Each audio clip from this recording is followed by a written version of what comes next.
My name is Rachel Hayes. I'm 37, a trauma nurse, and the kind of person who doesn't go snooping until I have to. The first time I noticed the lock was on Thursday. My husband, Marcus, had left early for a conference in Chicago. I was off work for once, folding laundry upstairs when I realized I hadn't seen my favorite sweater since the trip to Asheville. Maybe it slipped under the desk in his office. I walked down the hall, humming to myself, expecting to open the door like I always had. But the handle didn't move. I frowned and tried again. This time, I heard a mechanical click, like a motor inside the knob had rejected me. I stepped back and really looked. He'd installed a biometric lock.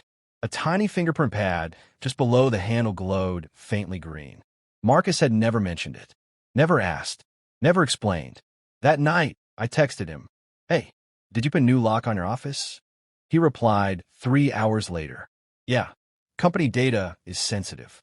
NDA stuff, nothing big, but something in me shifted." Marcus wasn't CIA. He managed logistics for a retail supply chain.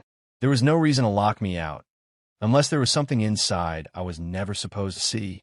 I didn't say anything that night, just stared at the ceiling fan in our bedroom as it spun lazily above me, each blade slicing through the silence like a ticking clock. Marcus was still out of town. The kids were at his sister's for the weekend. And I was lying in bed next to an empty pillow, wondering when I'd started needing permission to enter a room in my own home. The next morning, I checked the hallway closet. The tools were missing. The drill, the screws, even the measuring tape, all gone. He must have done the installation himself. Not a contractor. Not a work order. He wanted zero record of the lock being added. I walked past the office again. Still locked. I pressed my finger to the biometric pad, just out of spite. Nothing happened. No red light. No tone. Just nothing. It didn't even recognize me enough to reject me. It hit me like a slap. He never even tried to add my fingerprint. He hadn't forgotten. He'd chosen not to. That night, I opened Google and typed, "How to hide a security camera in a smoke detector." I didn't even know what I was looking for yet, but I knew enough to start watching. Because Marcus had locked me out, and something inside me whispered he was hiding more than work. By Sunday morning, I had a plan. Not a well-thought-out, evidence-based kind of plan, more like a burning gut feeling wrapped in desperation. I waited until Marcus left for his usual Sunday gym and groceries routine. He was predictable. Too predictable. He took exactly 90 minutes, sometimes less if the store was busy. That's all I needed.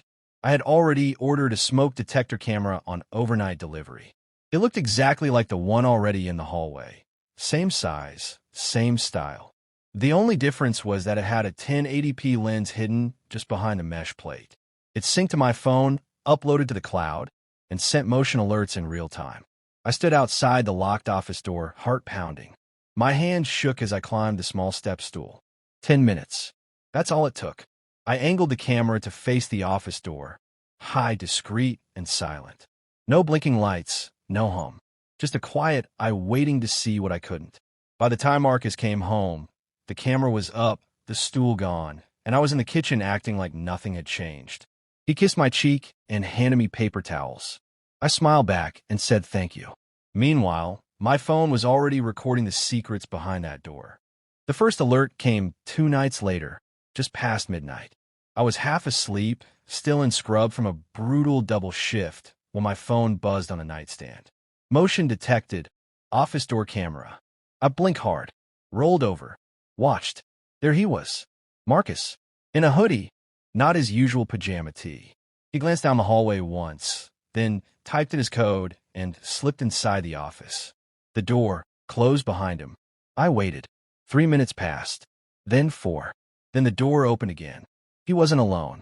He held something in his arms, a small metal case. Polished, compact, about the size of a laptop bag, but heavier, judging by the way he cradled it. I zoomed in, but the video pixelated too much to read the label. Still, one thing was clear. He didn't want anyone to know it existed.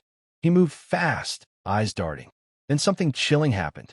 Just before closing the door again, he paused and looked directly at the camera. Not like he saw it, no, but like he felt it. I stopped breathing. The video ended. He didn't go to bed that night, and I didn't sleep at all. By morning, he was gone again. A sticky note on the counter. Early meeting. Back by 3 m. No keys. No coffee. No mention of the night before. I stared at the note, then glanced down the hall. The office door sat there, silent and locked, like a buried secret with a heartbeat. I opened my laptop and pulled up the camera feed. No sound, but the footage was clear. He'd been in there for almost 2 hours. Never turned on the overhead light. Just the soft glow of his monitor and that silver case beside his keyboard. I paused the video. Zoomed. A tiny emblem on the case. 3 overlapping red triangles. I had never seen it before, but the moment I searched for it online, my browser froze. My blood went cold. Not an error message. Access denied. I tried again using a private tab. The search results came back encrypted, locked behind registration portals I didn't recognize. Whatever Marcus was involved in wasn't just sketchy. It was protected. I scrolled through our shared account logins, Google, Dropbox, even Netflix. Nothing out of the ordinary. Then I checked our Wi-Fi router's activity history. I shouldn't have been able to read half the IPs.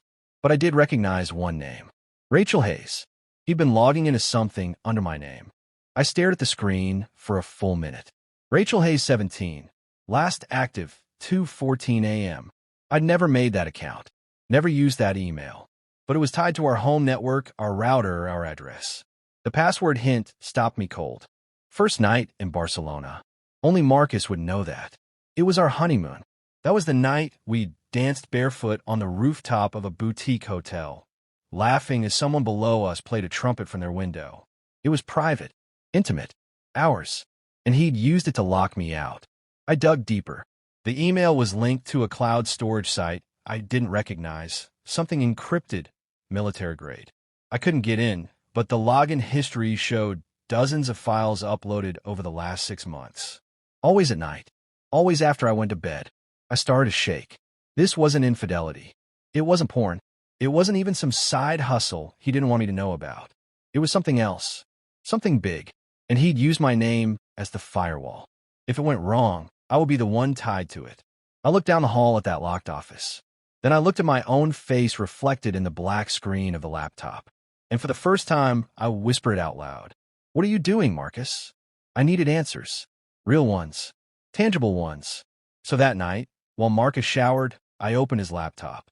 I knew the password. We shared everything once. He still used our old anniversary, 0929 Rachel. The irony made me sick. The screen blinked on. At first, it looked like any laptop. Neat desktop, boring folders, taxes, quarterlies, Q4 projections. But I'd seen enough in the last week to know better. I opened the documents folder and scrolled down slowly. That's when I saw it. A folder named R.C. Hayes Personal. My initials. My last name. His device. I clicked. Password protected. I tried everything. My birthday, our wedding date, the kids' names, even the dog we never got. Nothing worked. Then I noticed the timestamp. Last modified, 2:14 a.m. The exact same time as that shadow email account. Suddenly, the door creaked. The shower had stopped. I panicked, slammed the lid shut, and shoved the laptop back onto the charger. Heart thudding, so loud it drowned out my thoughts. Marcus walked in, towel around his waist, hair wet. He glanced at me once. You okay? I nodded. He leaned over, kissed my cheek. I didn't move, because the man touching me was no longer someone I trusted. By dawn, I couldn't breathe. My heart was pounding so hard I thought I might pass out. I had to know. Marcus left at 6:30 a.m. as usual. Buttoned shirt. Kiss on the cheek. Big meeting today, he said. I didn't answer. The second his car pulled out of the driveway, that was the day everything changed. Grabbed a hammer. Not because I caught him forced cheating, the lock, but because the door cracked open with a metallic that had been buried, dust swirling in a single sunbeam. I didn't argue. A narrow window. I just ran. And then, with the only thing that ever truly computer mattered, no documents. If this story left you speechless, just a single mattress on back-end index pointing right, a small pink blanket, memo comment your thoughts below, bell and subscribe. Maybe 9 years old, powerful true skin pale, that hit hair deep. Tangled, and hey, knees pulled her. Tell chest. Us where you're watching from. She didn't scream. You're not just a viewer here, and in that stare was a lifetime of silence. This was exceptional. I dropped the hammer. Tales. My throat seized. What's your name, sweetheart? She blinked. Then, barely audible. Grace. I collapsed to my knees. My world shattered because the pendant around her neck, the one I gave my stillborn daughter 10 years ago, the one buried with her, was glinting in the light. It was hers, and Marcus had it. Why? I didn't scream. I didn't call the police. I just sat there, staring at the little girl, Grace, while the truth fell apart around me like ash. She looked like me, not a resemblance. A mirror. Same eyes, same cheekbones, same dimple. I whispered, "How long have you been here?" She shrugged. "Where's your mommy?" He said she died." A sob ripped through my chest. I picked her up. She didn't flinch. She clung to me like she'd known me forever. That's when I saw it. In the corner, an old box. Dust covered. Inside were documents. Birth records. Hospital photos. DNA results. All of them said the same thing. Grace Evelyn Carter, biological mother, Rachel Carter. My name. But Grace had died, or so they told me. 10 years ago, Marcus said the baby was stillborn. I was drugged, grieving. He handled the arrangements. No funeral, no grave, just a closed casket and silence. He lied. He faked her death, kept her hidden, raised her beneath our roof like a secret pet project. Why? I didn't wait to find out. I took Grace in my arms, grabbed my purse, my keys, my truth, and I ran, without saying a word. 2 weeks later, we baptized Ava in a small downtown chapel. Just family, just peace, or so I thought. Guests filled the pews with polite smiles and gentle prayers. I held Ava in my arms as Daniel stood beside me, calm but unreadable. Then I heard the shuffle. Everyone turned as Margaret walked in, uninvited. She wore black again, always black, like she was still mourning the loss of control.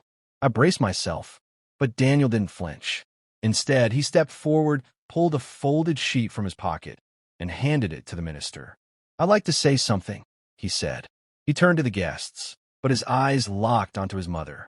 "For the past year, I've let pride, pressure, and legacy blur what mattered. But that ends today." His voice didn't shake. "This child," he said, nodding to Ava, "is not just mine by DNA. She is mine by every diaper, every sleepless night, every first laugh and first word. She is mine because I choose her. Every day." Margaret looked away. "And this woman," he said, walking back to me, "is my wife, not my suspect." He turned to Margaret. "You're no longer welcome in our lives." Then he kissed Ava's forehead, and silence fell. This time it felt holy. And that was the day everything changed. Not because I caught him cheating, but because I uncovered a secret that had been buried for a decade. I didn't scream. I didn't argue. I just ran, with the only thing that ever truly mattered, my daughter. If this story left you speechless too, backend index pointing right, like this video. Memo comment your thoughts below. Bell and subscribe for more powerful true stories that hit deep. And hey, tell us where you're watching from in the comments. You're not just a viewer here, you're family. Thanks for watching. This was Exceptional Revenge Tales.